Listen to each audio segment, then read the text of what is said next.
Halo teman-teman, gue namanya Jason. Gue mau jelasin tentang pewarisan sifat Mendel. Pertama kita langsung aja masuk ke orangnya, yaitu Gregor Johann Mendel. Dia adalah seorang biarawan, dia adalah seorang ilmuwan, dan dia adalah sebuah botanis. Tapi yang paling dikenal, dia itu adalah seorang bapak penemu ilmu genetika.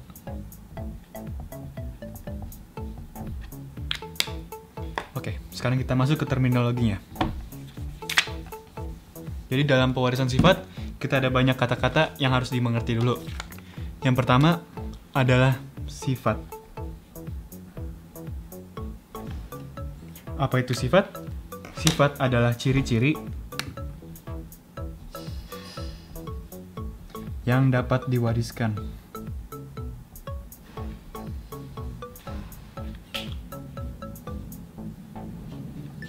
Oke, dan yang kedua adalah alel.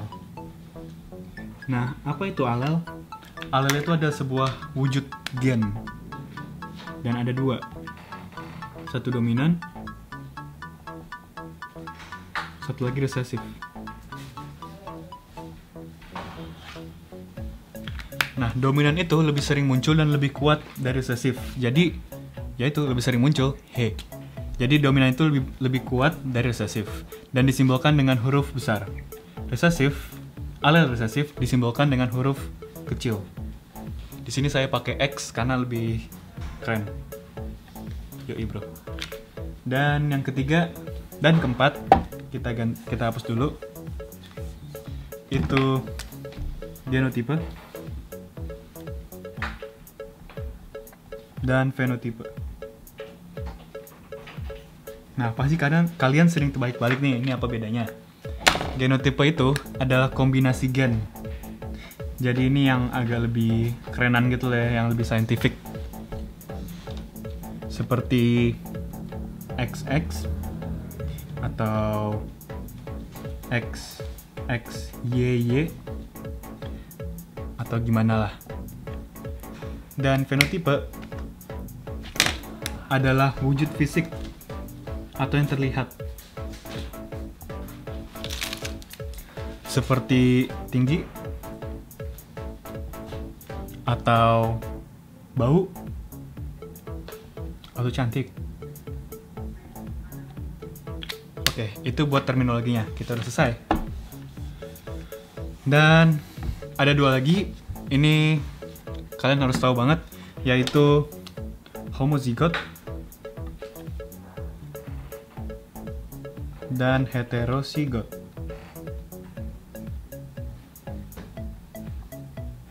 Nah, homozigot itu terbuat dari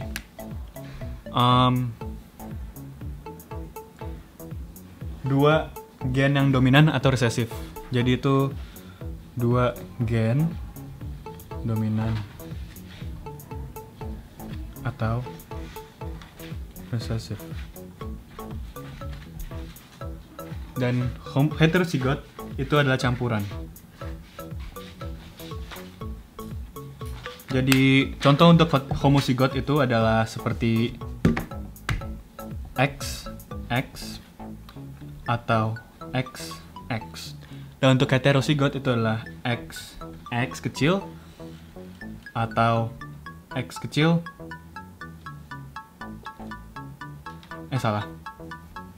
X besar X. Salah. Besar X kecil dan Y besar Y kecil. Udah ya. Sekarang kita masuk ke penyelangannya. Nah, ini baru yang seru.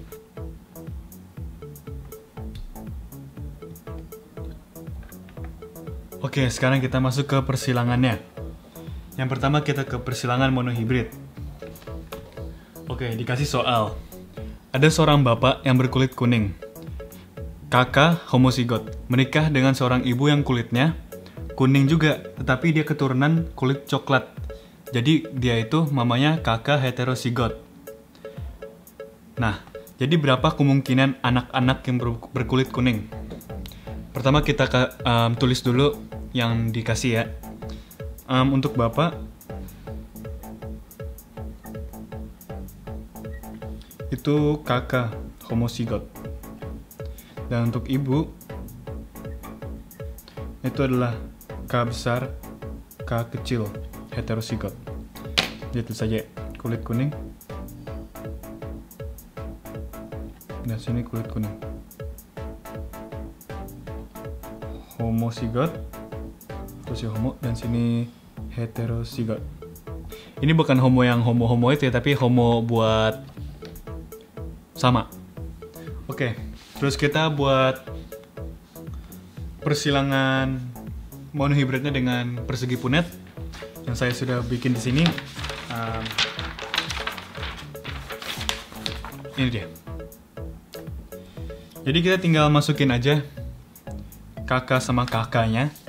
Jadi ini buat bapaknya K besar, dan ini buat ibunya K besar K kecil. Kelihatan nggak bedanya? Gini deh. Oke, jadi kita tinggal silang aja. K besar K besar K besar K besar K besar dan K kecil, dan juga K besar dan K kecil. Jadi di sini kita bisa lihat genotipenya, yaitu ada sini tulisnya ya, ada 2 K besar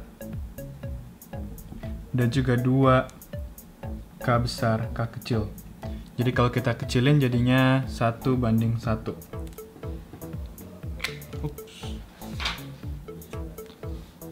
Dan untuk fenotipenya semuanya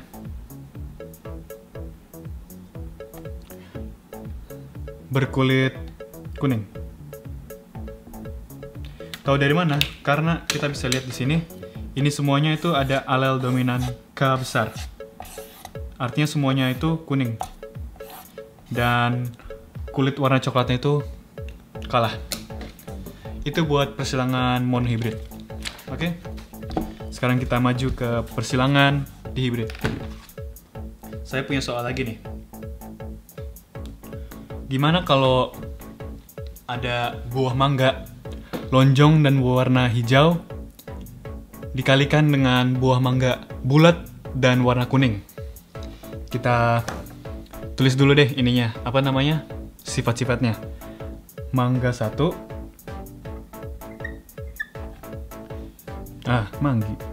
mangga 1 dan mangga 2. Satu berbentuk bulat, ini untuk bulat, dan satu berbentuk dan juga lonjong, L besar untuk lonjong. Apaan sih? Salah. Bukan gini. Bulat dan berwarna kuning. K besar untuk kuning. Dan sini B kecil untuk sifat lonjong. Dan sini K kecil untuk sifat berwarna hijau. Jadi kalau kita silangin mereka, kalau kita masukin alel-alelnya itu, kita dapat B K homozigot dan B K kecil homozigot.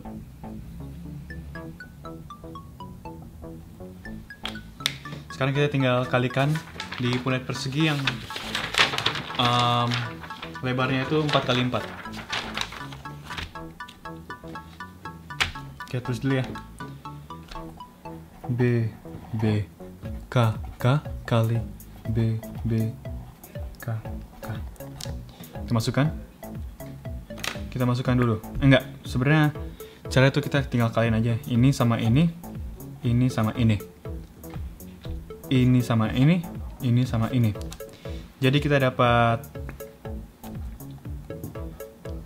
BK, BK, BK, dan BK besar.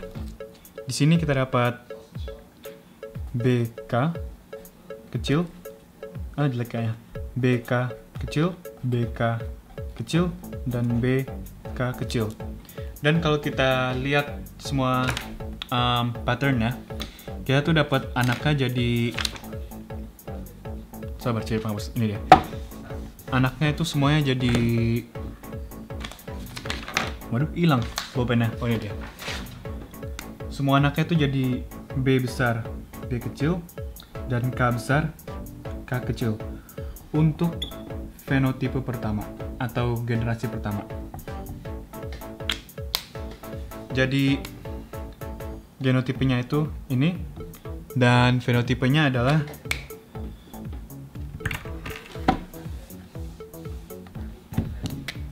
semua berbentuk bulat dan kuning. Kenapa? Karena ini adalah alel dominan, ini dominan, dan mereka menang dibanding sama yang kecil, yang resesif. Oke. Nah, gimana kalau ditanyain keturunan yang kedua? Jadi BBKK dikali lagi dengan B kecil, K besar, K kecil. Nah itu gimana? Sama aja, kita tinggal perlu buat persegi pungetnya dan kita akan dapat nilainya. Jadi banyak deh, ada yang B kecil, B besar, K kecil, K besar, ada yang B besar, K kecil, K kecil, ada yang B, gitu-gitulah pokoknya. Nanti kalian bisa cari sendiri, gampang kok. Caranya ikutin aja buat gininya dan kalian akan dapat. Oke, kita udah selesai dengan persilangannya. Sekarang kita masuk ke hukum-hukum Mendel. Hukum Mendel.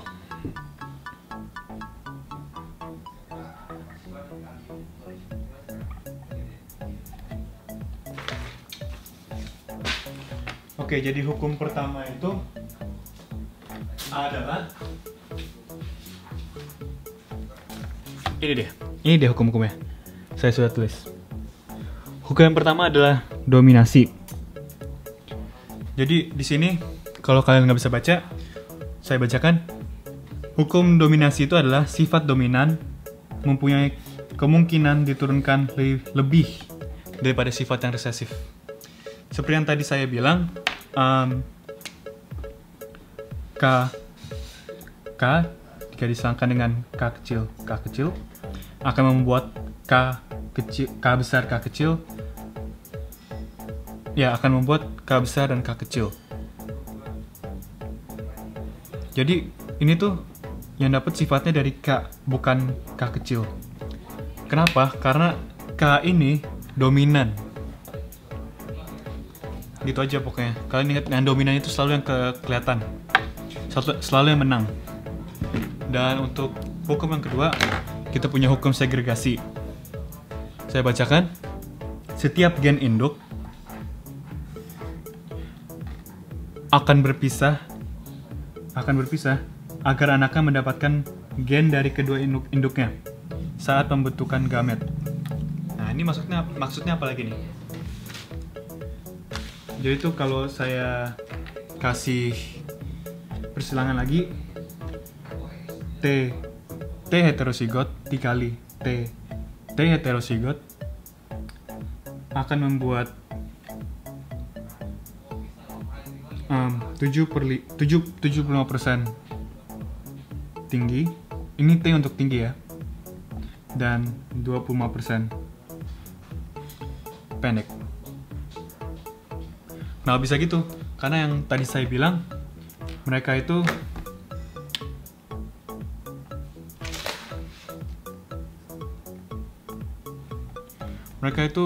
gini loh. Gini, ada yang gini, ada yang gini, dan ada yang gini, ada yang gini. Jadi mereka semua itu kepisah dan mereka semua menyatu juga dan akan mendapatkan ini. Kalau kalian buat punat perseginya pasti akan dapat gitu. Dapat ya pokoknya gitulah. Sekarang untuk hukum ketiga.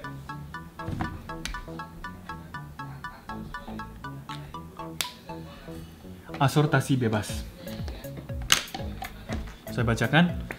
Setiap alel akan disebar secara acak dan independen dari satu sama lain. Nah, ini maksudnya apa nih? Kalau kita punya penyilangan lagi bulat, besar, dan bulat kecil, hijau besar dan hijau kecil dikalikan diri sendiri, bulat besar dan bulat kecil, hijau besar dan hijau kecil. Ini misalnya lonjong ya, dan ini kuning kayak yang tadi. Jadi kita akan dapat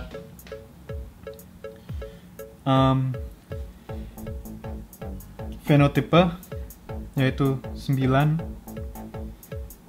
3, 3, 1. Kalau kalian buat perseginya akan dapat segini.